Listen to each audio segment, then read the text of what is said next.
Hello, this is Allie with Perception Trainers, author of The Perception Diet, and today I want to talk about why self-love is so important if you're doing any kind of self-introspective work. Okay, so self-love, again, is this really beautiful, nuanced, can be slightly complicated and maybe, pitfall-y path of learning how to accept and love and embrace who and what you are right here, right now, right? So I know that kind of like in personal development, in the spiritual world, just kind of in the world in general, we have this idea that we need to improve ourselves, right? That we need to become better. We need to get stronger, fitter, faster, better, kinder, smarter, blah, blah, blah. And it kind of doesn't really matter where you are in the world of, what it is that kind of occupies your time. So whether you're in academia, whether you're in the workforce, whether you're in a social situation, and that really takes up a lot of your time, or even in the self-help or the spiritual world, it's all kind of the same theme, which is self-improvement, right? You are not quite good enough the way that you are, and here are the things that you need to do to make yourself acceptable, to make yourself lovable, to make yourself good enough, right? And I think that we can essentially boil down this kind of whole, like our entire society, the way that our entire society is built onto this one premise that we are flawed beings that need improving before they can be accepted. And like I say, it's totally like, and maybe this might not be a very, comfortable opinion, but generally speaking, from what I've seen, it's the exact same in the secular world as it is in the spiritual world. We just make up different things for what it is that's going to make you good enough based on where you are in your value system, right? So like what's going to make you good enough in academia is obviously, publishing really good studies and having the success in that way and having accolades and discovering things and all this, right? Whereas, maybe success in the business world is becoming smarter, having a bigger business, having a more successful business, making more money, having more employees, right? Fame, notoriety. And then in the spiritual world, it's like, being kinder, being more compassionate, being more connected with your higher self. But at the end of the day, it's kind of all the same energy. It's all the same idea that we need to improve ourselves before we are ever going to be able to love ourselves and be contented and be okay and think that we are okay. And this is why when I talk about self-love, I generally run up against a lot of kind of objections, which is that we are so afraid that if we're not constantly on this self-improvement cycle, that we're going to just allow ourselves to be these shitty people that we just naturally are, right? And I think that this is the biggest fear, is that it's like if I'm not pushing myself, I'm going to just become a lazy slob. I'm just going to become mean. I'm just going to become, I'm just going to allow myself to be this, terrible person that I am on the inside if I'm not, constantly on top of myself, keeping myself in line. And this is, kind of how we think as a society. And I'm not saying it's everybody, and I'm not saying it's all societies, but it's definitely in the Western world. It's how we see ourselves, and it's kind of our main focus. And like I say, we've taken what was in the secular world of self-improvement and we've just put it in the spiritual world and called it spirituality. And so what I'm wanting to propose here is that on the self-introspective journey, okay, so self-introspection, what am I talking about there? Basically what I'm talking about is anything that you're doing to tune in and connect in with yourself, right? So this can be mind-body connection work. This can be, meditative, contemplative work, like in more traditional spiritual paths, where when you're meditating, when you're trying to dissolve the ego, when you're working on, finding no self, when you're doing all of these kind of spiritual practices, there is, again, still this kind of underlying understanding that the ego is bad.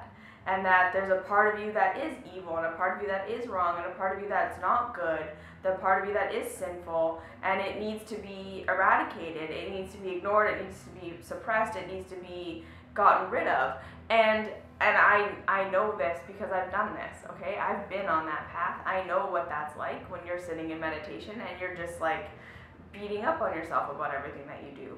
And even in like health world, like in your physical self, like with your diet or your exercise or your relationships or your jobs or whatever, when there's any place in your world that you're not experiencing happiness, you're not experiencing peace, you're not experiencing freedom, you're going to be driven to find some sort of path where someone is telling you that if you just fix this, this, and this about yourself, you will get to a place where you can do this, where you can be happy, where you can have this peace and the security. And this is why we do everything that we do, right? We're trying to find happiness, we're trying to find peace, we're trying to find a place of being okay, where life isn't so hard and we're not in such resistance all the time, right? That's what we're all seeking. And some of us call it God, some of us call it an ideal weight, some of us call it the perfect job, some of us call it the ideal relationship. But we're all seeking this thing outside of ourselves or within ourselves that's going to allow us to be happy. And we have this belief that there's something about me that's messed up, that's blocking me from having what I want, that's blocking me from being able to be happy, that's blocking me from being able to be peaceful. And again, it's the same in the secular world as it is in the spiritual world, right? We all think, well, I'm just not smart enough. That's why I'm not achieving what I need to be achieving in academia. So if I just study harder and improve myself in that way, I will be happy. I'm not reaching enlightenment because my pesky ego is bothering me and it's stopping me from being who I'm supposed to be, and it's blocking me from being my higher self. And if I just get rid of my ego, I will be happy.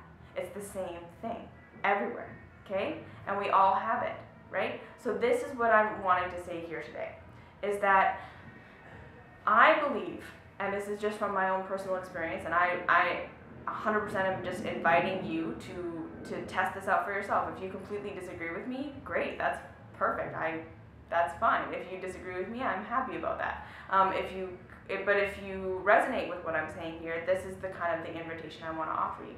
Is that if there's anything in your life that you're wanting to improve, if there's anything in your life where you're saying, okay, look, this is the thing that's making me not happy, this is the thing that's blocking me from my happiness, this is the thing that's making it so that I can't be who I want to be, I can't have what I want to have, this is where self-love comes in, okay? Because the truth is, we are all doing things to ourselves on a daily basis that do block our happiness, okay? We self-destruct and self-mutilate and we self-sabotage all day long. All of us do. We do, right? Like every single time, like even just the idea that like when we don't eat food that is healthy, that is on a level self-sabotage, okay? And because our lives, and because being human, and because this whole, life journey is so complex and so nuanced, there is no necessarily, this is what is self-sabotage and this is what is in alignment, because it's gray, it's a spectrum, it's a journey, it's not,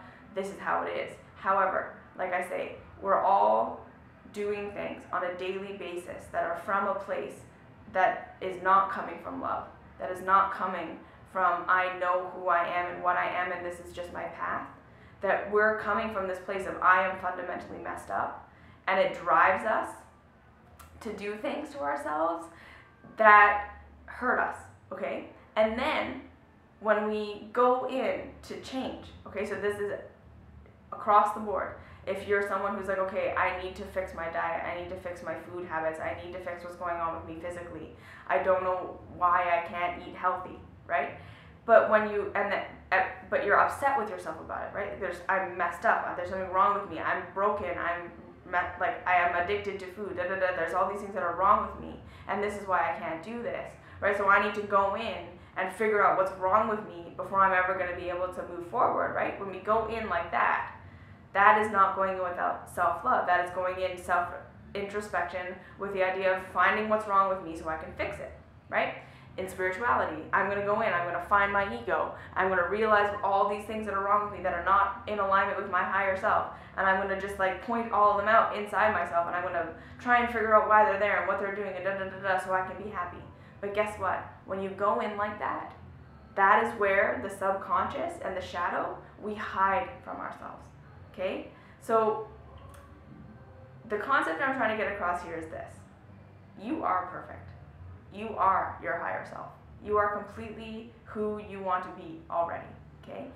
We just don't have access to it a lot of the time because we have these parts of ourselves, these shadowed aspects of ourselves that are hurt, that are injured, that are wounded, that are like small little child within us that are hurting, that are not doing well, okay, that are wounded, right? So they are not able to actually express and experience life as your higher self because they're wounded, right? They're hurt, they're broken, they're trapped in the past, okay? And when we go in and we are looking for these parts of ourselves that are not allowing us to be our highest potential, right? To be our highest expression, to live as our highest expression, not just like have an idea of what I'm supposed to be, but actually be that. Not just telling myself that I should be this, but actually be able to live it and experience it and to allow yourself to go on the journey of whatever it is that you're experiencing and be okay with what's happening and allow that progression to happen. We all go in with this I am broken and I'm going to fix myself mentality. And think about if you're like, think about this like as a child-parent relationship, okay? If the parent is constantly looking at the child and being like, what did you do? What did you do? Like, you know, what have you done today? You've messed up. Tell me the thing, you know? You are messed up. Tell me what's going on. What did you do? What's wrong with you? Da da da da da. That child is going to start to hide themselves with the parent. They're not going to be like, here's what I'm feeling. Here's what's going on. Here's what I did. Here's, you know, what I did today, right? That child is going to be completely shut off from that parent, and they're going to be completely, you know, it's going to be the most natural and normal thing to just lie, right? To just not tell them anything, to eject themselves, to not say anything to that parent. Because every time I'm honest with my parent, my parent yells at me. And my dad or my mom is expecting that I'm messed up. So every single time I'm in the presence of my mom or my dad, I'm either pretending that who I am isn't what's happening, right? I'm denying myself, I'm lying to them, or I'm just being silent and not showing them anything because I don't want to be attacked. You see? You see what I'm saying there? And even if you have like a boss who's like that, who's constantly riding you and constantly looking for what's wrong with you, you're gonna be very inclined to tell them little white lies. You're gonna be very inclined to just like not tell them the whole truth about what's happening, or just, you know, not tell them something at all, because you're wanting to avoid being yelled at, being, you know, judged and punished, right? Those little white lies that we all tell other people all day long is because we just don't want to be punished. We don't want to be told that we're wrong and bad and stupid, right? And it's the same thing with ourselves. When we go in trying to fix something that we are saying is out of alignment, diet, exercise, your job, your spirituality, your personality, anything like that, when we go in with this idea that I'm wrong and bad and I'm looking for things to fix, we are going to hide ourselves from ourselves. Okay? We are going to delude ourselves. This is the thing. We're never going to be able to get at what's actually going on with us because we're not going to show our wounds to the dictator. Okay? We're not going to show these parts of ourselves that are not actually broken, that are not actually messed up, that there's not actually anything wrong with them. They're being perceived that way, but it's actually a wound. Okay? So when we go in with self-love, when we go in with, I am not fundamentally messed up. There are parts of me that are not aligning with my highest self. There are parts of me that are not aligning with my highest goodness. There are parts of me that are not aligning with my highest virtue, and that is true, right? Anything in my life that's causing me pain, that's causing me suffering, that I'm doing to myself over and over and over again, obviously there's something going on here where I'm self-sabotaging. But if I'm going in saying, okay, where's the wound? Why do I keep doing this to myself, right? How can I love you? How can I bring this love of my higher self to this wound rather than looking for it so that I can yell at myself about it enough till I get rid of it? That is when healing is going to happen, okay? So we're all so afraid to bring our shadow parts, the parts of ourselves that we don't like the most, into the light of consciousness and then into the light of love, because we think that if we do that, we're exposing this big, terrible thing about ourselves, and then if we admit to it, then we're going to be stuck in it forever. But that's not true, okay? This is why self-love is so important if you're doing any kind of self-introspective work. And I don't care if it's trying to improve yourself in academia, trying to improve yourself in your job, trying to improve yourself in your relationships, trying to improve yourself in your diet, trying to improve yourself in spirituality. You need to bring love to whatever wound is there, Okay, you need to bring love to why am I behaving the way that I'm behaving?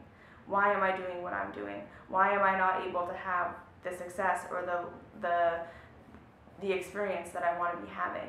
Not because I'm fundamentally fucked up and I need to find that about myself, but because there's something that's wounded inside of me that needs love more than it needs anything. Okay? And these parts of yourself need love more than any other part of you. It's easy to love the parts of you that are in alignment with your higher self or that are in alignment with your idea of your highest potential. That's easy. It's just like it's easy to love someone who loves you back. Okay?